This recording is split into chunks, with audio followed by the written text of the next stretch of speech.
We live in a nation where people come from everywhere, but if you watch our media, you go to the theatre or you watch an Australian film, does it look like that? Or does it still tend to look like a world populated largely by, well, me?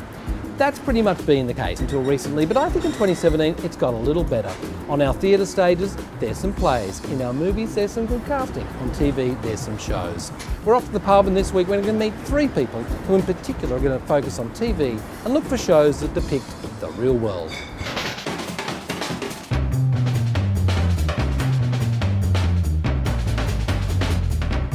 Okay, time for the pub chat. Going to talk a little telly. Barley, the soda water. Yeah, thank you. Barley Patter is an actor, director and chair of the Equity Diversity Committee. Lemon, lime and bitters, Lena. Thank you. Lena Nalhouse is the executive director of Diversity Arts Australia. Hello Paula, how are you? I'm well, thank you. And Paula Abood is a writer and director. Alrighty, let's talk about TV. What are you seeing on TV that you like? What are you seeing on TV that looks to you like Australia, Paul? I think Cleverman looks to me like Australia. What I love most about it is its Aboriginal-driven stories. An unknown number of subhumans are at large in our city. In order to ensure public safety, the government has declared a state of emergency. I love the way it weaves politics into story, that again, it's not so much in your face, it's just so embedded in the storytelling that draws on really kinds of contemporary critical issues. Yeah. Loving it, Lena? Oh, totally. It's one of the best series that I've ever watched, and that's saying a lot. And I love science fiction as well.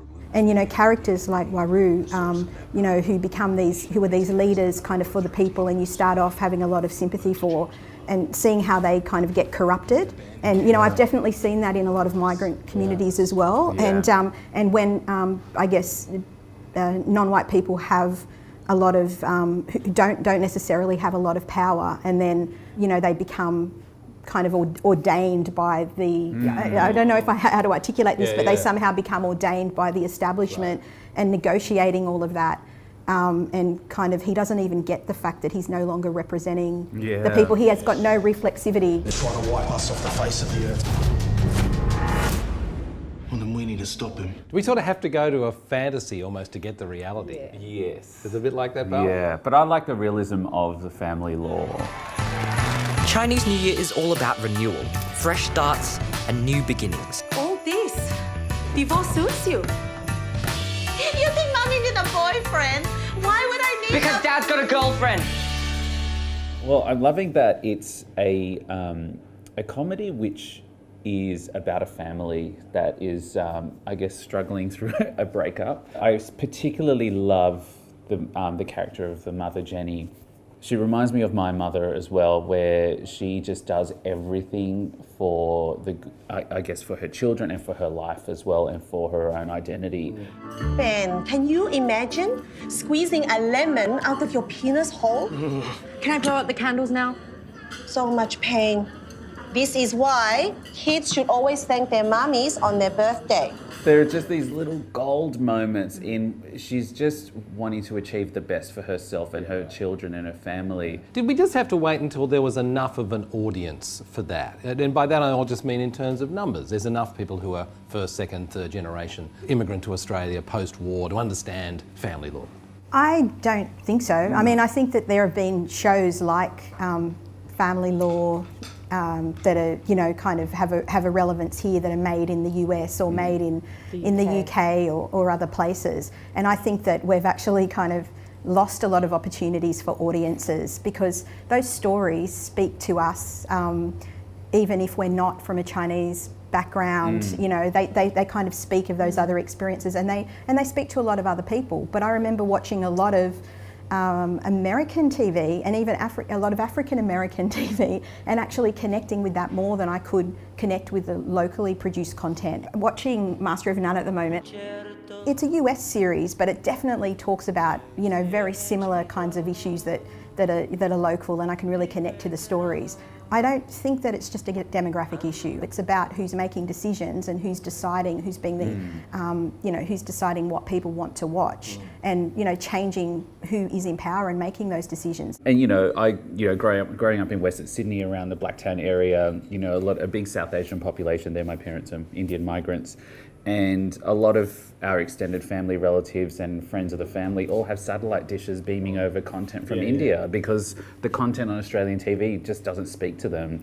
And I can barely manage to get them to turn on a TV show and go, hey, you might see me there. Hey, watch that one. So, But that's an interesting challenge then, isn't it, for producers? Like that's Australian producers having the same problem with content from Netflix challenging local production. If you've got content from India challenging local production, it means it's hard for them to go, guess what, let's make a show for that audience, including that audience. Is that an acceptable challenge? I think that's an acceptable challenge, but I think what we've got, definitely the advantage that we have, and chip in here, is that because we have so many large communities from India, from the Arab world, from China and Hong Kong and Malaysia, like we actually have the capacity to make these films here that kind of can potentially have audiences, in other countries and also amongst the diaspora, and that's a massive advantage. I mean, my sense is that web series and platforms like Netflix have forced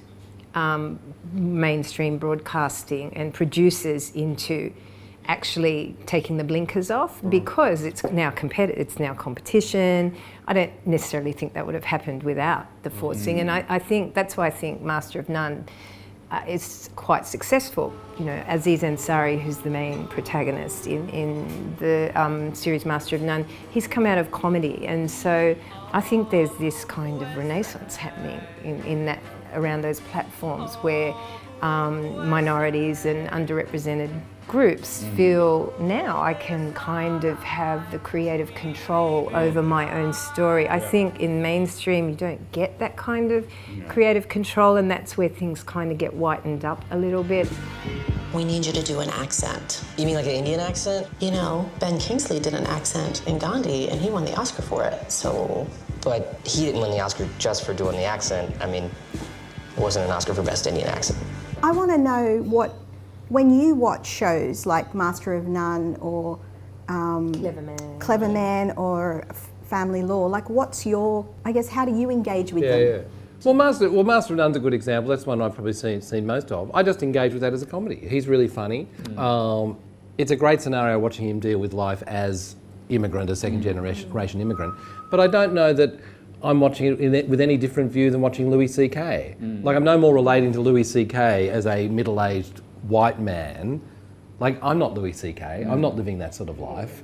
I'm not living Aziz's life. Both are telling me about their life with great wit, insight and ability, so therefore I relate to it. I'm not distanced from it. I don't feel like I'm watching. You don't consider it's like niche content? No, I feel like I'm just watching a great humorist at work, just as if I'm watching and Seinfeld. And for me, that's a really interesting response, because we constantly kind of get, as writers and even as audiences, that it somehow is niche and not, not connectable to a broader audience. And I always reject that, because I think you're right. I think that you can watch any story, there's a level you connect on, whether it's humour or the drama of it. And the reason I really like Master of None is it's kind of an ordinary story. It's not exceptional. It's He's as much just a 30-year-old guy, just an ordinary guy dealing with life, love, girlfriend, job, as he is Indian. That's right. The Indian aspect when that happens is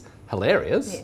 But so it's hilarious when he's dealing with his girlfriend. And, it's not, and it's so interesting when he does deal with the kind of specifics of being a brown person or a Muslim, and he doesn't kind of stand up and say this is the politics of it. It's so embedded. Thank you so much.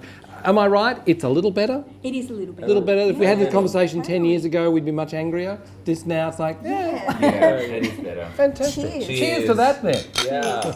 Catch up on the new series of Clever Man on iView or on ABC.